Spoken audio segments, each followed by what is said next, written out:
রূপায়িত হচ্ছে তা যাতে সুন্দর এবং সুষ্ঠুভাবে আমাদের এই অঞ্চলে রূপায়িত করা যায়।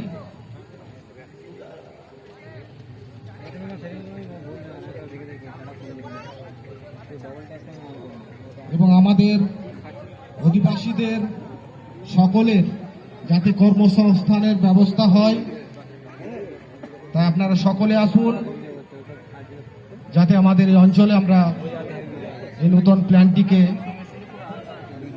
রূপায়ণ করতে পারি।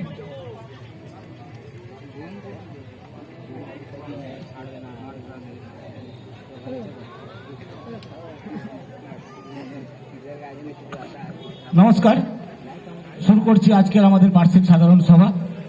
অলরেডি আমরা লেট হয়ে গেছি, অনেক মা বোনেরা আছেন, তাদেরকে হয়তো রান্না করতে যেতে হবে, তাই আমি ক্ষমা চেয়ে নিচ্ছি। প্রথমেই গতকাল কাশ্মীরের পেহেলগাঁওয়ে যে একটা মর্মান্তিক জঙ্গি হানা হয়েছে, তাতে আমাদের প্রায় 26 থেকে 28 জন মারা গেছেন।